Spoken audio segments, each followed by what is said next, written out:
34편 8절의 말씀 되겠습니다. 시편 34편 8절 말씀, 구약성경 825면에 있습니다. 네, 우리 찾으셨으면 다 같이 읽겠습니다. 너희는 여호와의 선하심을 맛보아 알지어다. 그에게 피하는 자는 복이 있도다. 아멘. 네, 기도하겠습니다. 살아계신 아버지 하나님, 감사를 드립니다. 오늘도 이렇게 귀하고 은혜로운 복된 날을 저에게 허락하여 주심에 감사합니다. 우리에게 주신 날이 매일매일 새롭고 매일매일 주의 은혜가 흘러 넘치는 축복의 날인 줄을 믿습니다. 아버지 하나님, 우리가 주님과 함께 또한 우리의 인생을 살아갈 때에 환경과 상황에 따라 우리의 마음이 낙심되고 좌절되거나 어렵지 아니하도록 날마다 말씀 안에 거하게 하여 주옵시고, 그 말씀의 능력 안에 우리가 온전히 나아가게 하여 주셔서 하나님, 말씀으로 세상을 이기게 하여 주시고, 말씀으로 환경을 이기게 하여 주옵시고, 말씀으로 문제를 돌파하는 아버지 하나님, 주의 거룩한 백성들 되어줄 수 있도록 축복하여 주시고 인도하여 주시옵소서. 오늘도 이 공간 초소 문인방 설주 자리자리마다 각 사람 머리부터 발끝까지 오른쪽 귓불이 오른손 엄지 오른발 엄지 오장 육부 사지 육체 뼈마디 골수 관절 혈관 조직 신경 조직 세포 조직 하나하나에 주님의 거룩하신 보혈을, 능력의 피를, 은혜의 피를, 구원의 피를 뿌리고 바르고 덮고 쏟아붓습니다. 육신을 연약하게 어둠의 원심하기 일곱 길로 떠나가게 하여 주시고, 악한 더러운 사단의 원심하기 일곱 길로 떠나가는 역사가 나타나게 하여 주셔서 오늘 예배와 말씀을 통하여 육신의 강건함이 임하게 하여 주옵시고 인도하여 주옵소서. 혹여라도 생각과 마음 가운데 자리 잡고 있는 어둠의 원수들 빛 앞에 다 드러나게 하여 주시고 일곱 길로 떠나가게 하여 주옵시고, 성령께서 비춰주시는 말씀의 빛이 각 사람에게 비춰지게 하여 주셔서 살아나게 하여 주시옵시고 인도하여 주옵소서. 오늘도 아버지 하나님, 귀한 또 우리 이인규 장로님을 강단에 세우시고 말씀을 듣게 하여 주시니 감사를 드립니다. 우리 장로님의 기름 부어주시고 하나님의 성령이 함께하여 주셔서 진리가 선포되어지는 그 말씀 가운데에 하늘의 지혜와 계시가 임하게 하여 주셔서 성령의 교통하심 속에 온전히 이 말씀들이 아버지 하나님 들려지고, 또한 그 말씀들이 믿음의 진보를 이루어 갈 수 있도록 인도하여 주시고 역사하여 주옵소서. 장로님이 함께 하실 주님을 찬양합니다. 기름 부어 주옵소서. 감사와 영광을 올려드리오며 고마우신 우리 구주 예수 그리스도 이름으로 간절히 감사하며 기도 올려드렸습니다. 아멘. 아멘. 예, 오늘 읽은 본문의 말씀을 가지고 생각 말고 묵상이라는 제목으로 우리 이인교 장로님 모시도록 하겠습니다. 이렇게 작은 교회에서 말씀을 전할 뿐이 아니라 정말 큰 교회에서 말씀을 전할 만한 그런 능력도 충분히 갖추고 있는데, 또 하나님께서 이런 시간들을 허락하신 것은 준비하여서 또 정말 하나님의 때가 되면 크게 또 사용하여 주실 줄을 믿습니다. 우리 마음의 문을 열고 말씀을 받을 준비를 하시기를 바라고, 우리 장로님 나오실 때 우리 할렐루야로 환영하도록 하겠습니다. 할렐루야. 여기 올라오기까지 굉장히 많은 고민을 했습니다. 밑에서 할까 위에서 할까 고민을 굉장히 많이 했습니다. 사실 제가 평상시에 이제 그 설교한 것들을 노트북에 파일로 다 정리가 되어져 있는데요. 혹시 나중에 써먹을 일이 있을까봐 다른 곳에서 여기서 하면 또 했던 것도 하니까 저 양반 재탕하는구나 그럴까봐 하는데, 오늘이 벌써 62번째더라고요. 그러면서 어제 준비하면서 와, 저도 60번 정도를 했으면 일주일에 한 번씩 했으면 1년을 넘게 했으면 설교를 굉장히 잘해야 되는데 아직 너무나 부족함을 정말로 많이 느낍니다.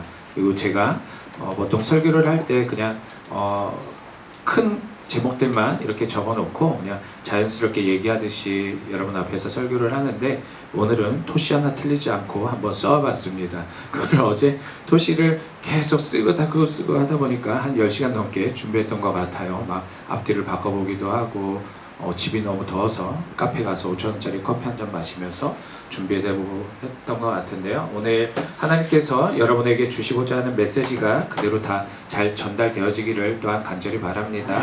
제가 잠깐 먼저 기도 다시 한번 드리고 같이 은혜 나누도록 하겠습니다.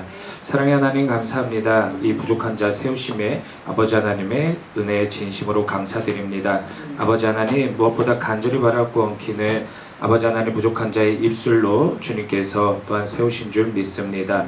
아버지 하나님의 은혜로 아버지 하나님 처음부터 마치는 모든 순간까지 주님께서 함께하여 주시옵기만을 간절히 바라고 원하옵나이다. 아버지 하나님의 은혜로 아버지 하나님 주님의 입술을 대변할 수 있는 자가 되어질 수 있도록 은혜를 베풀어 주실 줄 믿습니다. 예배 모든 순간을 주님만 의지합니다. Let's go together, Holy Spirit. 성령 하나님 함께 하시옵소서. 우리를 죄악에서 구원하신 우리 주 예수 그리스도의 이름으로 간절히 기도드립니다. 아멘. 오늘 본문 말씀 가지고 저는 생각 말고 묵상이라는 제목으로 다시 한번 여러분 앞에 섰습니다. 본문 말씀 다시 한번 다 같이 읽어보겠습니다. 너희는 여호와의 선하심을 맛보아할지어다 그에게 피하는 자는 복이 있도다. 아멘.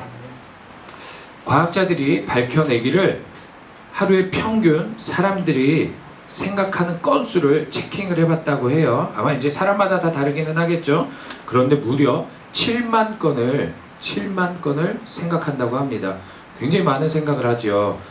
연인이 있으면 보고 싶다, 또 보고 싶다, 또 보고 싶다, 또 보고 싶다, 이런 무의식적으로 일어나는 모든 생각들을 다 합쳐서, 그리고 배고프다, 뭘 먹을까, 점심을 먹을까, 뭐 이런 것 건수들을 다 체킹해 보니까 하루에 한 7만 건 정도가 된다고 해요.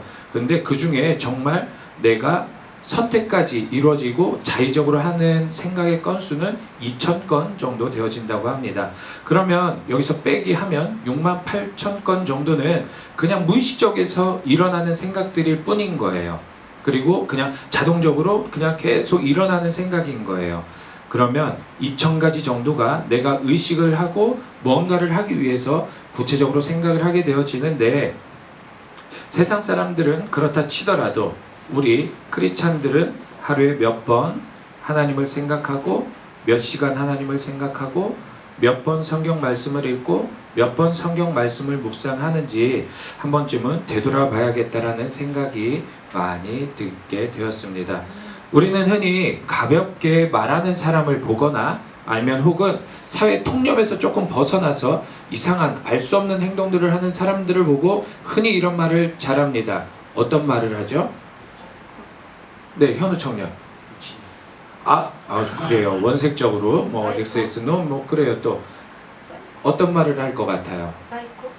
사이코. 네, 그 뭐 구체적으로 이렇게 얘기도 할 수도 있는데요. 우리가 흔히 하는 말이 있습니다. 저 사람 생각이 있는 거야, 없는 거야? 라는 말을 많이 합니다. 왜냐하면 사회 통념에서 약간 벗어났거나 말이 너무 가볍거나 하면 생각은 그 사람도 했던 거예요. 했던 건데 정말 제대로 된 생각이 있느냐 없느냐라는 말을 우리는 흔히 하게 되어집니다. 이렇듯 우리에게 생각은 행동을 할 수 있게 되는 이유가 되어지는 거죠. 또 생각은 행동을 하는데 원동력이 되어지기도 합니다. 무엇인가를 선택하고 행동하게 하는 우리의 그 자유의지. 지난주 목사님 설교 기억하시죠? 설교 제목이 뭐였죠? 맞습니다. 자유의지와 믿음이었습니다. 일주일 내내 묵상 많이 하셨던 것 같아요. 제목이 바로 나오는 거 보니까 자유의지의 그 합리화의 도구로 우리 생각이 쓰여지게 됩니다. 이 말이 조금 어렵게 들릴 수도 있는데요. 쉽게 해서 그런 거죠. 교회를 다니는데 담배를 피우고 있는 사람이 있다고 가정해 봅시다. 이 사람의 생각을 뜯어보면 아직 담배를 필 만한 합당한 이유를 자기는 가지고 있어요. 끊어야 되는 건 알지만 자유의지까지 가지 못하는 생각이 내 속에 있다라는 거죠. 비단 담배뿐만이 아닙니다. 우리가 늘 짓고 있는 습관처럼 짓고 있는 생각 속에는 그 자유의지를 내가 하나님의 말씀을 보는 것보다 더 좋아하는 일들을 선택함에 있어서 합리화의 도구로 그 생각들을 내 속에 품고 있다라는 겁니다. 이렇게 생각이 만들어내는 행동들을 가지고 우리는 살아가게 되는데, 제 예를 들어서 잠깐 좀 설명을 드리겠습니다. 지난달 수요일, 지난주 수요일 설교에 자꾸 제가 하는 일을 언급을 했었습니다. 수많은 사람들을 면접을 보면서 그 사람들에게 일할 수 있는 기회를 주는 자리에 있다고 말씀을 드렸는데요. 그런 이력을 가지고 온 젊은 친구들이 사실은 많아요. 이력서에 자기 이력들을 쓰는데 6개월, 1년, 길어봐야 2년 그런 짧은 이력들을 가지고 제게 오면 그 친구에게 묻습니다. 이런 이력을 가지고 그러면 우리 회사에서도 이렇게 짧게 일하겠네요? 여지없이 그 친구들은 저에게 대답을 합니다. 아니요, 이번엔 정말 정신 차리고 열심히 일을 할 거예요 라는 말을 합니다. 그래서 그 친구의 간절함을 믿고 저는 선발을 해보았습니다. 제가 일을 시작하는 초반에. 그런데 여지없이 한 번도 그 이력을 벗어난 적이 없더라고요. 6개월이 습관화된 친구는 6개월 만에 나갔고 1년이 습관화된 친구는 1년 만에 나가려고 하는 친구를 제가 잠깐 설득해서 붙잡으면 여지없이 2년 만에 나가버렸습니다.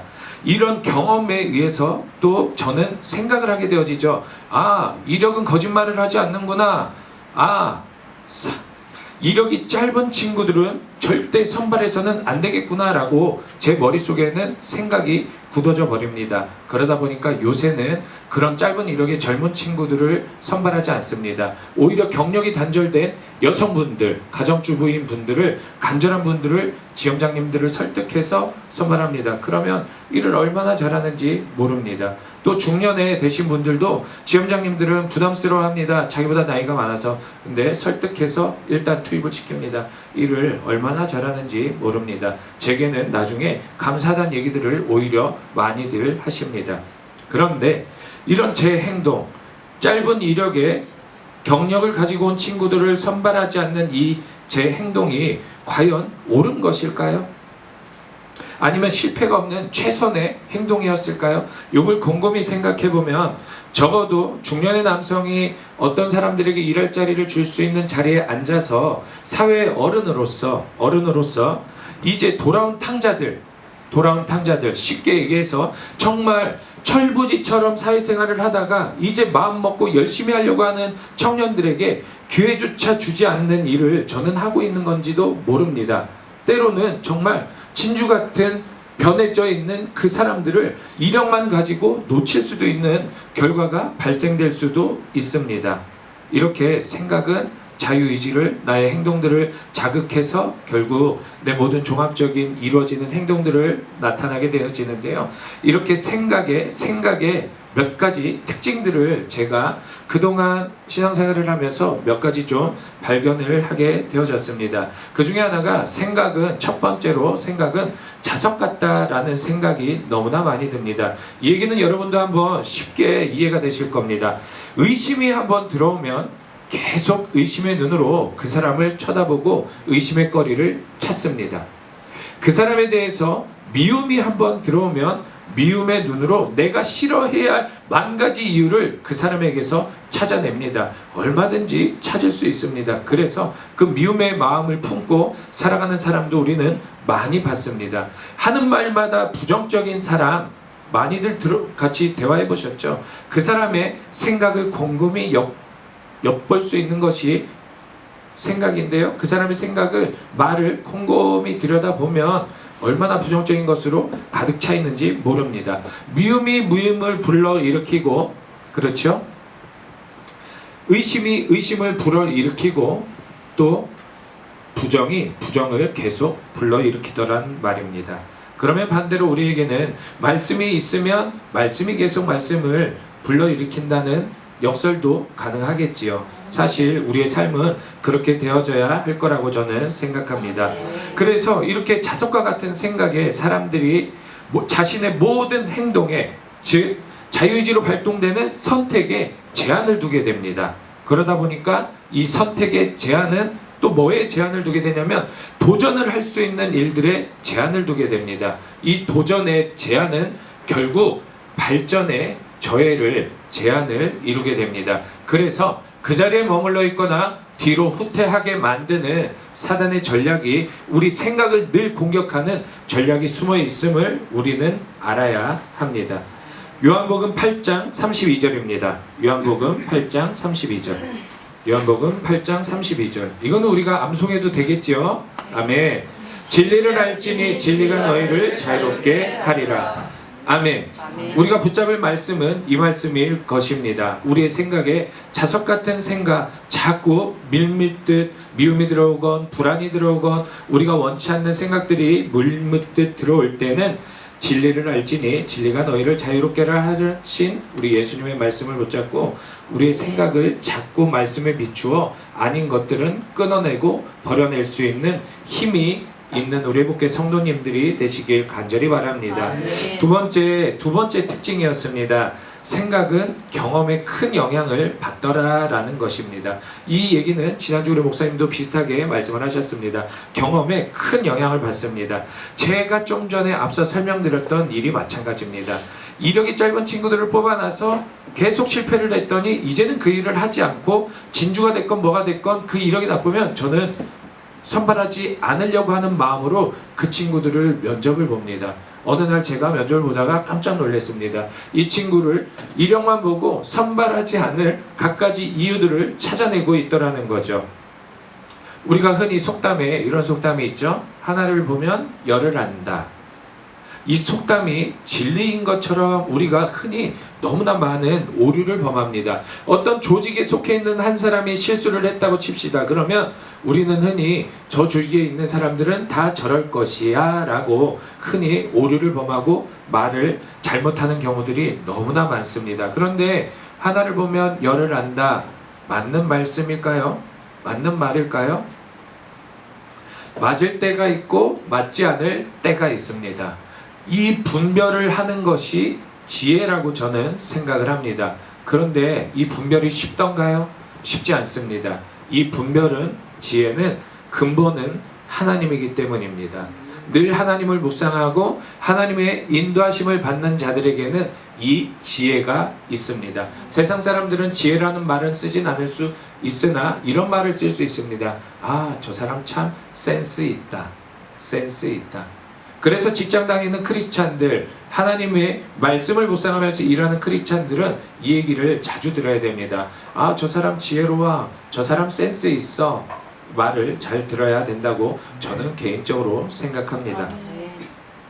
또 이 편견과 또 이 우리들에게 이루어지는 평가가 사실 직장 생활을 하시는 분들은 제 말을 잘 이해를 하실 거예요. 내가 나를 잘 몰라요. 저 사람들이 나를 어떻게 평가하고 있는지 잘 몰라요.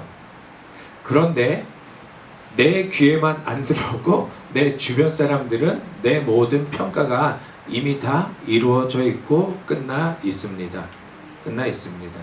조직은 그렇습니다. 웃었습니다. 그 속에서 하나님의 말씀으로 살아남고 월등히 뛰어난 우리 크리스찬 직장인들이 되셨으면 좋겠습니다. 또 세 번째 특징인데요. 생각은 교육의 영향을 참 많이 받더라라는 것입니다. 그래서 어떤 선생에게 어떻게 무엇을 배웠는지가 굉장히 중요한 거예요. 그래서 사도 바울이 나는 어디 문화생?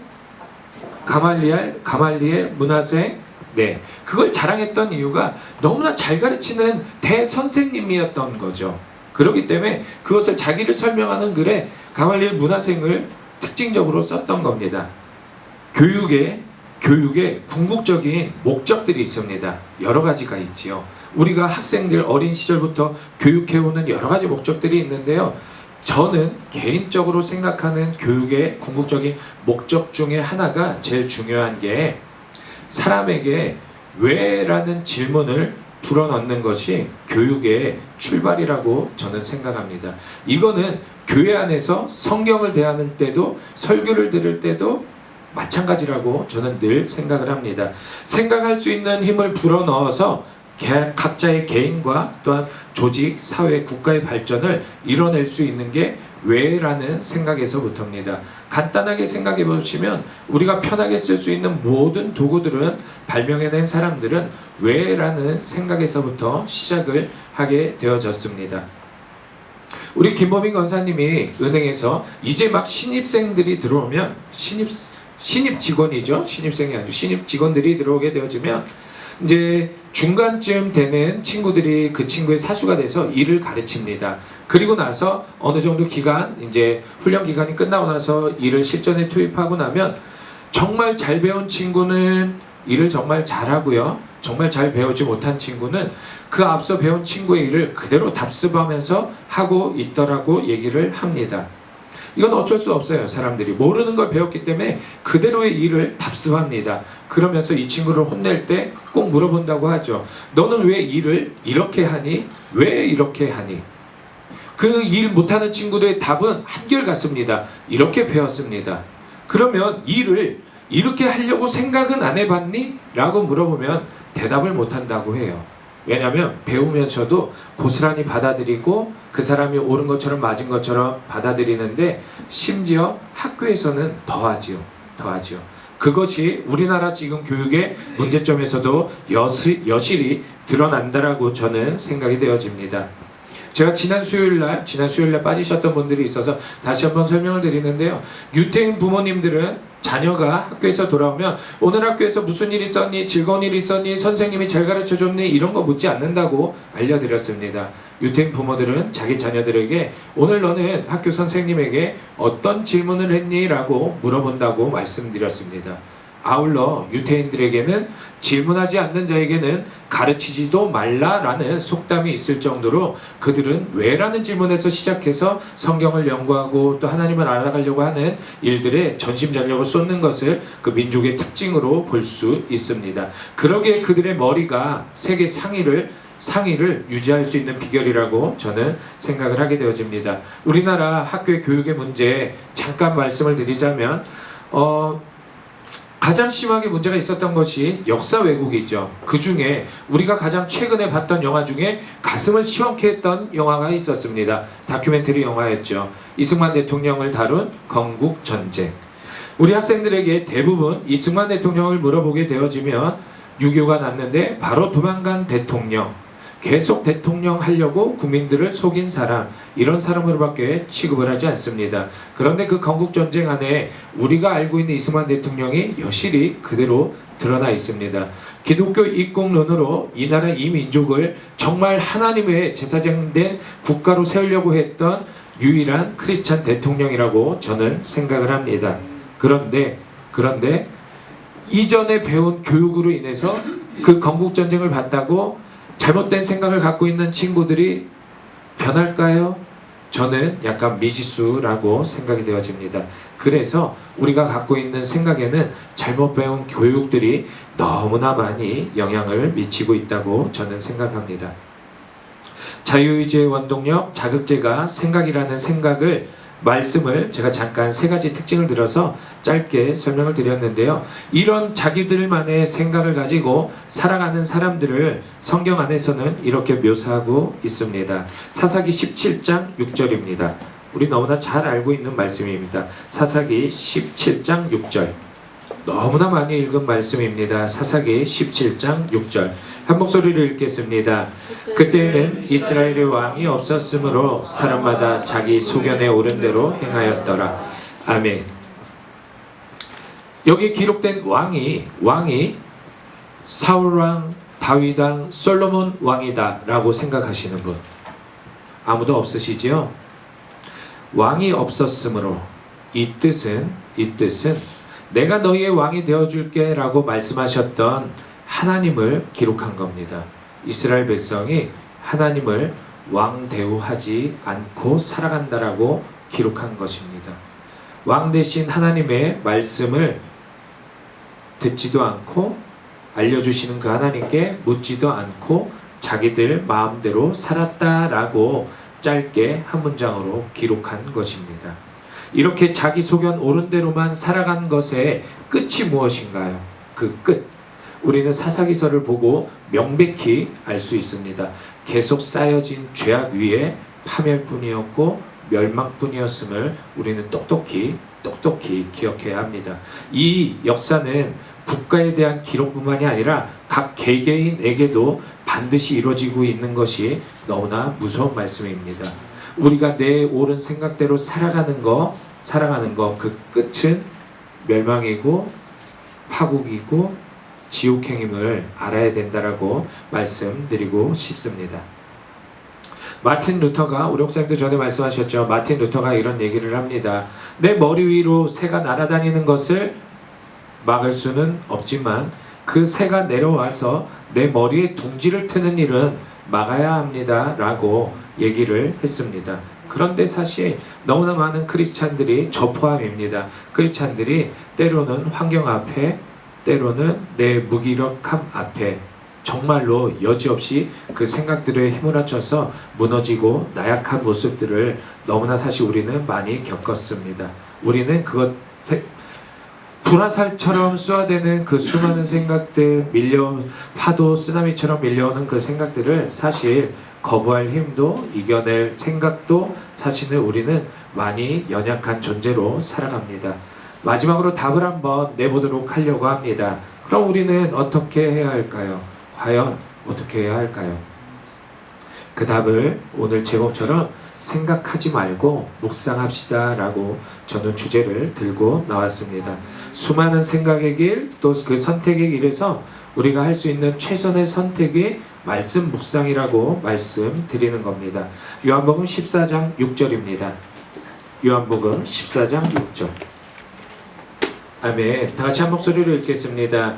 예수께서 이르시되 내가 곧 길이요 진리요 생명이니 나로 말미암지 않고는 아버지께로 올 자가 없느니라. 아멘. 오직 진리 되신 예수님을 깊이 묵상하는 겁니다. 이 진리, 예수님이 우리를 아버지께로 인도하고 그것으로 끝이 아니라 이 땅을 살아가고 있는 우리에게 이 땅을 사는 동안에 지혜를 부어주시고 길을 인도해 주심이 이 말씀 안에 그대로 다 드러나 있음을 우리는 알아야겠습니다. 지난주 목사님 설교 중에 저는 가슴에 찔렸던 부분이 있습니다.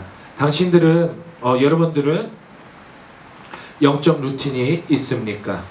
영적 루틴이 있습니까? 기도도 말씀하셨고 말씀 읽기도 말씀 읽기 또 묵상 여러 가지로 말씀하셨을 텐데요. 그 중에 저는 오늘 말씀 묵상을 그 중에 하나를 가지고 여러분 앞에 나온 것입니다. 거룩한 영적 루틴이 없이는 영성이 계속 이어질 수 없습니다. 자기만의 영적 루틴이 반드시 있길 바랍니다. 오늘 본문 말씀을 다시 한번 읽어봅니다. 너희는 여호와의 선하심을 맛보아 알지어다. 그에게 피하는 자는 복이 있도다. 아멘. 오늘 이 말씀을 오늘 주제로 가지고 제가 다시 한번 해석해서 읽어드리겠습니다. 너희는 말씀의 맛을 깊게 묵상해서 맛보아라. 말씀 묵상으로 맛본 자들만이 환난을 피해 하나님의 복을 누릴 수 있다 라고 오늘의 주제를 가지고 오늘의 이 본문 말씀을 새롭게 해석해서 우리는 인식할 수 있습니다. 이 맛보아 알다 혹시 언제 들어본 적 있으시지요? 제가 작년 10월달 필리핀 선교를 다녀왔을 때 이 주제를 가지고 한번 얘기한 적이 있습니다. 기억나시나요? 그럼 뭐가 떠오르시나요? 바나나. 벌써 우리 웃는 분들은, 맛보아 아신 분들은 웃습니다. 왜요? 저희가 그 필리핀 지역에 바나나가 너무나 많은데 정말 조금 저희가 평상시 아는 바나나보다 좀 짧아요. 그런데 훨씬 뚱뚱해요. 제가 제일 먼저 맛을 봤습니다. 어머, 저는 개인적으로 바나나 너무 좋아합니다. 이 과육이 찹쌀떡을 섞은 것처럼 굉장히 쫀득쫀득해요. 그런데 그 바나나 특유의 향과 당도가 아주 높았어요. 그래서 우리 멤버들에게만 조용히 하나씩 먹어보라고 권면했습니다. 그리고 나서 그 바나나는 우리 멤버들만 다 먹었습니다. 같이 간 멤버들은 맛을 못 보았지요. 그 교회에서만 그 바나나가 나왔던 것 같아요. 저는 앞으로 필리핀 가면 그 바나나 보이면 제 가방에 넣을 것입니다. 왜요? 맛봐서 아니까요. 맛봐서 맛을 못 보신 분들은 그저 제 설명에 짐작만 할 뿐이고 고개만 끄덕일 뿐입니다. 3분 정도 끄덕이시고 계신데요. 다음에는 같이 가서 맛보셨으면 저는 좋겠습니다. 이렇듯 먹어본 분이 자꾸 먹으려고 합니다. 말씀 묵상 어렵지 않습니다. 계속 쭉 말씀을 읽어 내려가는 것도 중요한데요. 정말 기도하는 마음으로 한 구절이 내 마음에 박혀 있거나 한 단어가 내 마음에 박혀 있으면 깊이 기도하면서 묵상하다 보면 정말 그 묵상이 정말 신비롭습니다. 신비롭습니다. 한 단어를 일주일 가지고 묵상하는데 정말 은혜를 너무 많이 받았어요. 받았는데 다음날 주일날 왔더니 목사님이 그걸 그대로 너무나 재밌게 풀어주시는 일들이 사실 너무나 많아서 설교 시간에 눈이 초롱초롱할 수밖에 없는 일들을 저는 많이 경험했습니다. 제가 뭐 성경 원어를 많이 알아서 뭐 이렇게 하는 것이 아니라 나름대로의 방법이 이제는 있어서 그런 일들이 있습니다. 제가 채널을 돌리다가 그 미운 우리 새끼인가요? 오리가 우리 새끼죠. 거기서 김종국 씨가 참고로 저랑 동갑입니다. 76년생 동갑인데 놀라지 않으시네요. 다 좀 비슷한 나이로 보이시나 봐요. 네. 그래요. 그 양반이 이런 얘기를 하더라고요. 그 친구가 막 이제 막 그 아마 자기가 다니는 헬스장 같은데 운동을 막 합니다. 그러면서 이런 얘기를 해요. 아, 힘들어가 아니라 예? 네, 맞습니다. 너무 맛있다라는 표현을 해요.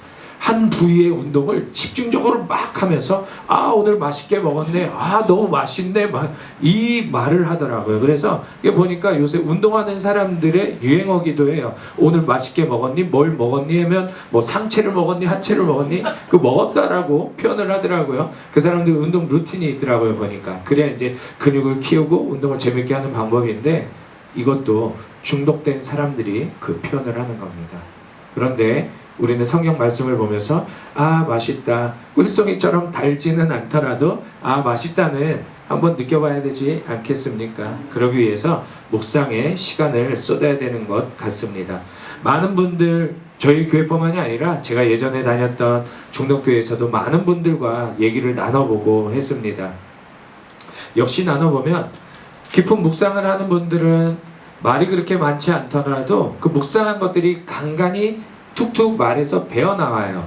그러면 이분들의 말은 정말 막 이렇게 꽹가리 같지 않고 종 같은 느낌이 든다고 할까요? 그냥 깊은 울림이 있어요. 지나가면서 하는 말에도 마음의 말이 남아서 그 사람이 묵상했던 것이 같이 묵상되어지는 이런 일들을 저는 많이 경험했습니다. 반면 말이 너무 많고 다 옳은 말을 하고 자기 생각에 소견에 좋은 얘기들을 아무리 많이 한다 할지라도 꽹가리 같이 시끄럽게 들리는 사람이 있고 얘기를 다 끝나고 나면 마음이 헛헛해지는 사람들이 있습니다. 그 사람들하고는 사실 또 다시 대화를 나누고 싶다라는 생각은 들지 않게 만드는 특징들이 있습니다. 제가 지난달 수요 설교 때 기도 중에 성령님께서 제게 이런 질문을 하셨다고 얘기한 적이 있습니다. 인규야, 너 벽돌 한 장 가격 알아? 말씀드렸죠. 그래서 제가 집에 가자마자 쿠팡에서 벽돌 한 장의 가격을 검색을 했습니다. 900원 정도 하더라고요. 900원 정도. 그러면서 자면서 기도를 했습니다. 아, 성령님, 제게 이게 그러면서 생각이 난 거예요. 내가 이 얘기를 누군가에게 했던 기억이 나는 거예요. 중동교에서 파더스 드림을 수료한 사람들을 후기 모임을 인도하는 리더로 있을 때 어떤 형제들 이제 서로의 꿈들을 얘기할 때 어떤 형제가 나는 교회 건축이 꿈이에요. 정말 미자립 교회 이런데 지방에 시골에 교회 건축 내 이름으로 건축하는 게 꿈이에요. 그래서 제가 여쭤봤어요. 그래서 지금 뭐 하고 계세요? 그랬더니 돈이 일단 많이 필요하니까 열심히 일하고 있습니다. 아무런 계획이 없는 모습에 또 사실 그 답을 한 게 제 머릿속에서 나온 건 저도 아니다라고 생각은 합니다. 그 형제에게 이런 권면을 했습니다. 교회를 건축하는 게 너무나 많은 돈이 필요해서 그냥 넋놓고 손 놓고 있는 사람들은 너무나 많지만 벽돌 한 장 가격 혹시 알아보셨습니까? 그 한 장을 오늘 하루 한 장씩 사는 일을 하는 사람은 적을 것입니다. 그 한 장씩 사는 일을 오늘부터 하시면 어떨까요?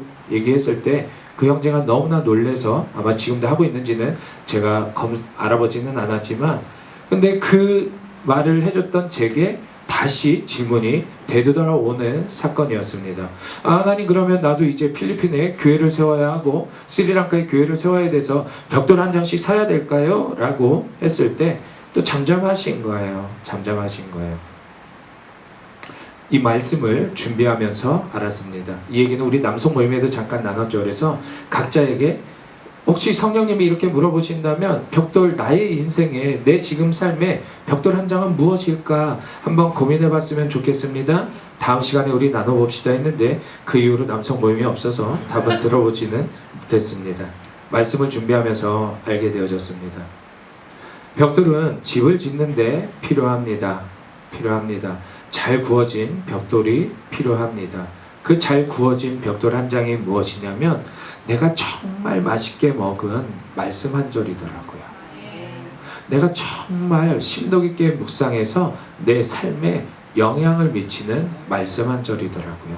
그럼 성령님은 왜 제게 벽돌 한 장 가격을 알아? 라고 물어보셨을까요? 그 일들이 내 삶 속에서, 제 삶 속에서 사라지고 있었기 때문입니다. 성령님의 우회적인 질책이 있지요. 질책. 그래서 다시 한번 다잡는 마음으로 오늘 이 말씀을 들고 나오게 되어졌습니다. 우리가 말씀을 묵상하지 않고 붙잡지 않고 사는 삶이 어떤 삶인지 성경에 여실히 드러나 있습니다. 시편 119편 9절입니다. 시편 119편 9절인데요.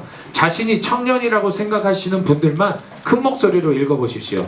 청년이라고 생각하시는 분들 시작! 청년이 무엇으로 그랜지를 깨끗하게 하니까 주의 말씀만 지킬 따름이니이다. 아멘. 너무나 잘 알고 있는 말씀이지요. 문학적 기법 중에 도치법이 있습니다. 도치. 앞과 뒤를 바꿔서 잠깐 읽어보는 건데요. 그렇게 해서 제가 한번 여러분에게 읽어드려 보겠습니다. 시편 119편 9절을 도치법을 써서 읽는 거예요. 청년들이 주의 말씀을 지키지 않았더니 그들의 행실이 더러워졌습니다. 원인과 결과가 명확하게 표현할 수 있는 것이 이번 구절에서는 도치법을 사용해서 읽어볼 수 있습니다. 말씀을 붙잡지 않는 삶은 나를 죄 한가운데에 던지는 거나 마찬가지란 말씀입니다. 119편 피신gem의 11절도 한번 읽어보겠습니다. 11절. 내가 주의 문제하지 아니하려 주의 말씀을 내 마음에 두었나이다. 이 말씀도 마찬가지로 제가 잠깐 도치법을 써서 다시 한번 읽어드리겠습니다. 주의 말씀이 내 마음에 없으니 주의 말씀이 내 마음에 없으니까 내가 범죄의 현장 한가운데 있습니다. 라고 쉽게 현대어로 생각해서 읽으실 수 있습니다. 나는 그렇게 죄를 짓지 않는 것 같은데요? 라고 생각하고 이 말씀을 소홀히 대하시는 분들에게는 곰곰이 자신의 삶을 되돌아보라고 말씀드리고 싶습니다. 얼마나 많은 시간을, 얼마나 많은 행동들을, 얼마나 많은 자유의지들을 그냥 사탄이 주는 생각에 내던져지고 내가 그것들을 무방비로 방치하고 있었는지 곰곰이 생각해 보시면 내 스스로를 더 잘 아실 것입니다. 주님의 말씀을 늘 내 생각의 중심에 둬서 사는 삶, 거룩하신 하나님을 너무 사랑해서 범죄치 않으려고 노력하는 성결의 삶, 그 삶 속에 우리 신앙생활의 승리의 비결이 있습니다. 오늘 주제에 잘 먹은 말씀 한 절, 잘 묵상한 말씀 한 절은 제가 지금 드리는 말씀은 그냥 쭉쭉쭉 읽어 내려간 말씀을 의미하는 것이 아닙니다. 잘 묵상해서 내 심령에 새겨졌고 이 말씀이 내 삶에 영향을 미치는 힘이 있는 그 말씀을, 살아있는 말씀을 의미하는 것입니다. 그 말씀의 구절들이 내 속에 많을 때 이 세상에서 우리는 두려울 게 없습니다. 마지막으로 제가 간증을 들은 부분 하나만 같이 나누고 마치려고 합니다.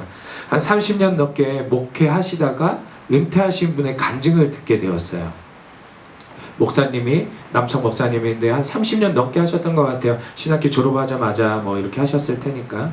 그런데 이분이 보통 은퇴하신 목사님들이 다른 교회 가나요? 아니면 본인 교회 그대로 있나요? 뭐 상황마다 다르긴 하겠지만 아마 이제 후임자를 생각해서 다른 교회 가시는 분도 있고, 그렇지 않으면 그냥 뭐 원로 목사로 계속 그 자리에 있는 분도 있는 것 같은데 이분은 아마 그 교회에 계속 계셨던 것 같아요. 강단에서 내려와서 성도들과 같이 교제를 나누고 뭐 이렇게 신앙생활을 하는 모습들을 너무나 잘 엿볼 수 있었다고 해요. 강단에 있을 때보다. 그리고 나서 너무나 놀랐다고 놀라운 일이 일어났다고 얘기를 하시는 걸 봤습니다. 말씀을 스스로 먹는 성도가 거의 없고 성경을 잘 알아서 신앙의 체계가 잘 잡힌 성도가 아주 극소수였으며 하나님의 음성을 듣는다라고 말하고 다니는 사람들의 삶조차도 너무 엉망인 모습을 보고 자신의 30년 넘는 목회 생활이 너무나 후회되고 회개가 돼서 얼마나 회개를 하고 있는지 모른다라는 간증을 들었습니다. 그래서 그 상태로 있을 수 없어서 제2의 사역을 다시 시작한다라는 간증을 들은 적이 있는데요. 이 목사님이 은퇴하고 내려와서 성도들과 같이 생활을 하면서 본 그 삶이, 그 성도들의 삶이 지금 우리들의 삶과 비슷하다면 우리 목사님도 은퇴하시고 나서 제2의 사역을 시작해야 될 수 있습니다. 저도 우리 목사님 이제 좀 은퇴하실 나이 돼서 쉬시게 하시고 연금 받게 하려면 우리 회복교 성도님들 이렇게 신앙생활에서는 안 되겠지요. 네, 그런 성도가 우리 회복교회는 없기를 간절히 바랍니다.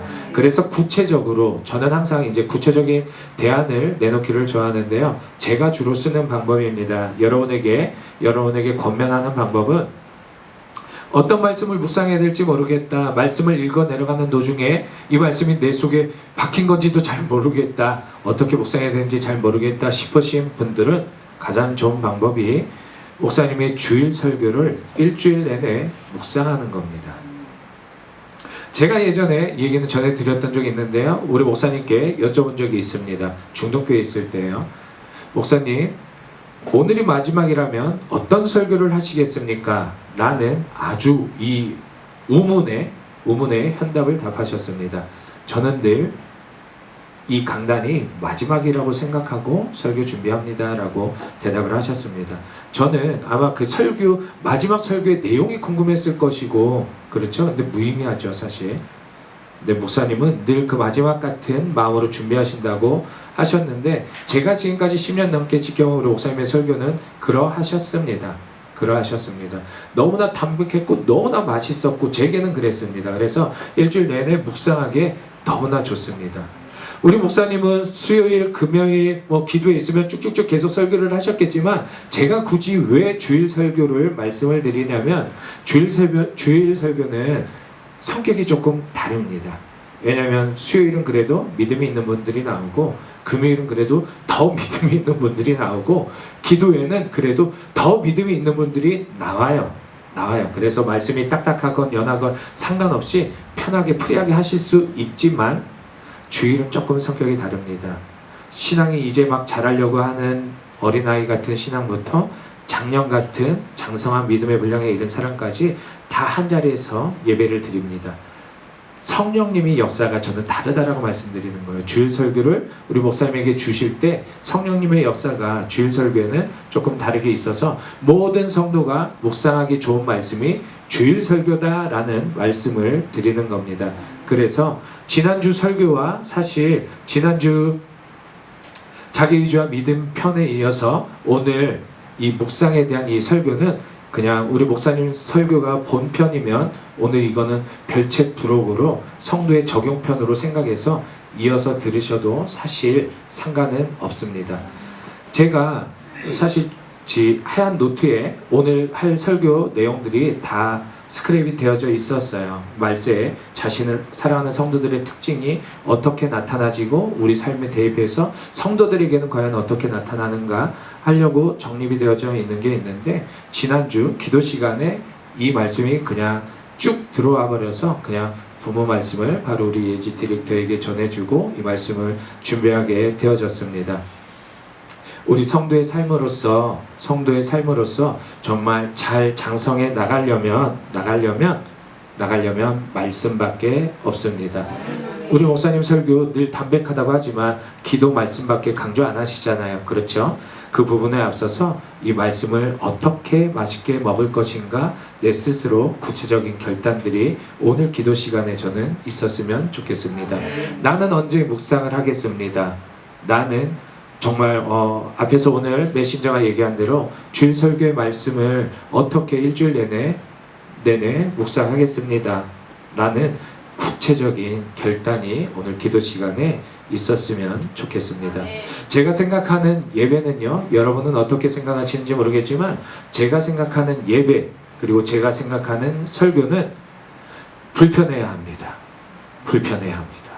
왜냐하면 우리 모두 다 천국에 이미 있는 사람들이 아니고 가야 할 사람들, 그리고 싸워서 승리해야 될 사람들이기 때문에 하나님의 말씀과 내가 갖고 있던 생각이 늘 부딪히는 자리이기 때문에 이 자리는 사실 은혜 받고 좋은 자리가 아니라 그 불편함과 늘 싸워서 이기는 자리가 정말 좋은 예배라고 저는 생각합니다.